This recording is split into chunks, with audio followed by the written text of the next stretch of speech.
සුබ දවසක් ඔයාලා හැමෝටම. අද මම ඔයාලට අරගෙන ආවේ රෑ කෑමට ඉක්මනින් හදාගන්න පුළුවන් රොටි රෙසිපි එකක්.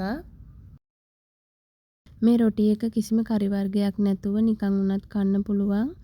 ඒ වගේම වෙනසකටත් එක්ක රෑ කෑමකට මේ වගේ රොටි එකක් හදාගත්තොත් ඔයාලට බඩ පිරෙන්න කන්න පුළුවන්. මගේ හෝම් කිචන් බයි නදී YouTube channel එකත් subscribe කරන්න කියලා ආදරෙන් ඉල්ලනවා. එහෙනම් බලමු අපි මේ රසම රස රොටි එක හදන විදිය. ඉස්සෙල්ලාම මම මේ වගේ භාජනයකට පාන් පිටි කෝප්ප දෙකක් එකතු කරගන්නවා. ඊට පස්සේ ඒකට මම ඊස්ට් තේ හැඳි එකහමාරක් එකතු කරගන්නවා. ඒකටම මම සීනි තේ හැඳි දෙකක් එකතු කරගන්නවා. ලුණු කුඩු තේ හැඳි භාගයක් එකතු කරගන්නවා. ඊට පස්සේ මේක හොඳට කලවම් කරගන්න. මම දැන් අරගෙන තියෙනවා මද රස්නේ උණු වතුර මිලිලීටර් 250ක්. මම මේකෙන් ටිකක් මේ පිටියකට දාලා අනා ගන්නවා. නැවතත් මම වතුර ටිකක් එකතු කරගෙන මේ මිශ්‍රණය අනා ගන්නවා. මෙතනදී මට හරියටම වතුර මිලිලීටර් 250ක් ගියා. ඔයාලා ගන්න පිටියක අනුව වතුර ප්‍රමාණය චුට්ටක් අඩු වැඩි වෙන්න පුළුවන්. දැන් මේ විදිහට පිටි ටික එකට එකතු වුණාට පස්සේ අපි මේ හැන්ද අයින් කරලා අතින් මේක හොඳට අනා ගන්න ඕනේ. මේ විදිහට අනද්දී ඔයාලට පිටි වැඩි වගේ නම් වතුර චුට්ටක් එකතු කරගන්න පුළුවන්. තෙත ගතිය ගොඩාක් වැඩි වෙලා අතේ ඇලෙනවා වගේ නම් පිටි ටිකක් එකතු කරගන්න පුළුවන්. මෙන්න මේ විදිහට අතේ ඇලෙන්නේ නැති ඩෝ එකක් තමයි අපි හදාගන්නේ. ඊට පස්සේ මම මෙතනදී මේකට ඇස්ට්‍රා මේස හැඳි එකක් එකතු කරගන්නවා. ඔයාලට මේකට බටර් උනත් පාවිච්චි කරන්න පුළුවන්. ඊට පස්සේ අපි මේක හොඳට මේ ඩෝ එකට අනා ගන්න ඕනේ. මුලින් නිකන් කෑලි කෑලි වෙන් වෙලා වගේ තියෙනවා. මේක දිගටම අනාගෙන යනකොට හොඳ සොෆ්ට් ඩෝ එකක් හැදෙනවා. මේ බටර් දාන එකෙන් තමයි අපේ රොටි එක හොඳට සොෆ්ට් වෙන්නේ.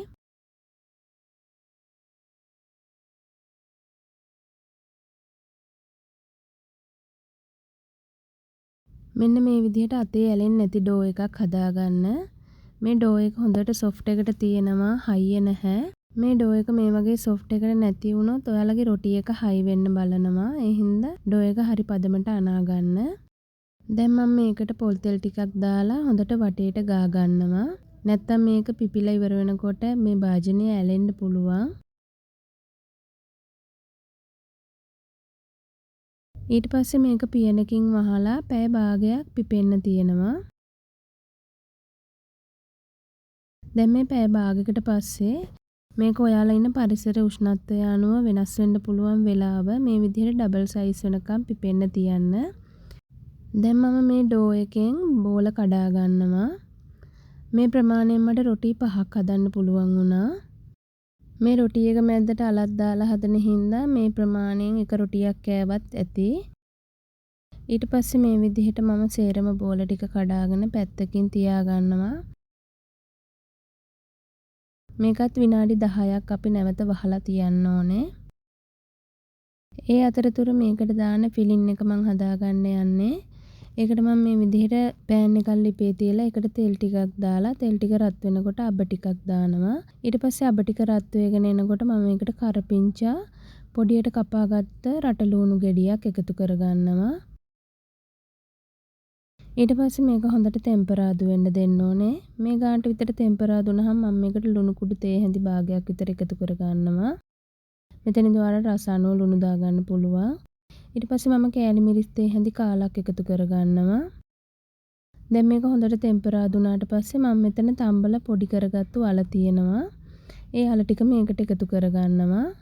මම මේ අල තම්බන්න කලින් කහ ලුණු දාලා තම්බගත්තේ.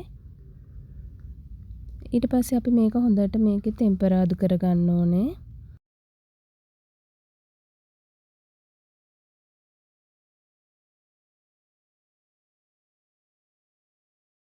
දැන් අපි මේ පිරවුම හදාගෙන ඉවරයි. දැන් මේක පැත්තකින් තියලා මේ තියෙන අපි අර ඉස්සෙල්ලා කුඩාවට කඩාගත්තු පිටි බෝල 5. ඊට පස්සේ මම අල මිශ්‍රණයත් බෝල 5කට වෙන් කරගන්නවා. දැන් අපි මේ වගේ ට්‍රේ එකක් අරගෙන මේකට තෙල් ටිකක් ගා ගන්නවා. ගාගෙන දැන් අපි අර කඩාගත්තු කුඩා එක බෝලයක් අරගෙන මේ විදිහට මේකේ පැතලි කරගන්නවා.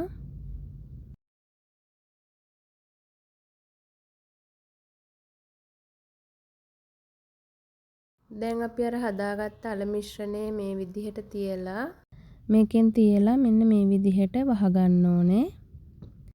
මෙතනදි මේ පෙන්නන විදිහට උඩ හොඳින් වහගන්න, නැත්නම් ඔයාලා ආයෙ රොටිය තුනී කරනකොට එතනින් පැලිලා අල එළියට එන්න පුළුවන්. ඊට පස්සේ මේ විදිහට හොඳට තුනී කරගන්නවා. දැන් අපි පෑන් එකක් ලිපේ තියලා ඒකට තෙල් ටිකක් මේ විදිහට ගාගෙන අපේ රොටිය මේකේ දාලා පුච්ච ගන්නවා. දැන් අපි බලමු තව එකක් හදන විදිහ.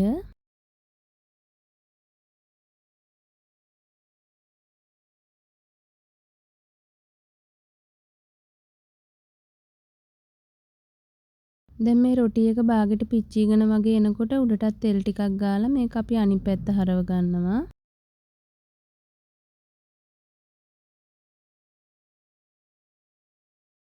මේ විදිහට දෙපැත්ත දාගෙන හොඳට පුච්ච ගන්න ඕනේ. මේ විදිහට අර වටේ දාර ටික ස්පැතියුලකින් පොඩ්ඩක් තද කරලා පුච්ච ගන්න.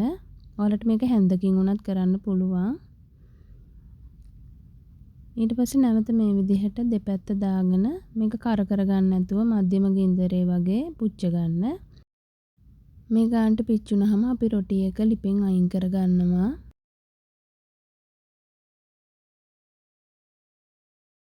මේ විදිහට අපි ඔක්කොම රොටි ටික පුච්ච ගමු.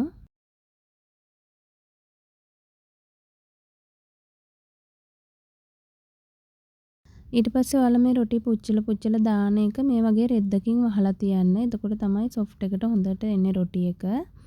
මේ තියෙන අපි හදාගත්තු රොටි එක ඇත්තටම මේක ගොඩාක් සොෆ්ට්. කරි එකක් නැතුව නිකම්ම කන්න පුළුවන්. ඉතින් ඔයාලත් මේ රසම රස රොටි එක හදලා බලන්න. හදලා මටත් කමෙන්ට් එකක් දාන්න. ඔයාලට මොනවා හරි අපහැදිලි තැනක් තියෙනවා නම් කමෙන්ට් එකකින් අහන්න පුළුවන්. අනිවාර්යෙන් මම රිප්ලයි කරනවා. මේ විදිහට තමයි මේකේ මැද තියෙන්නේ. ඉතින් ඔයාලත් මේක හදලා බලන්න.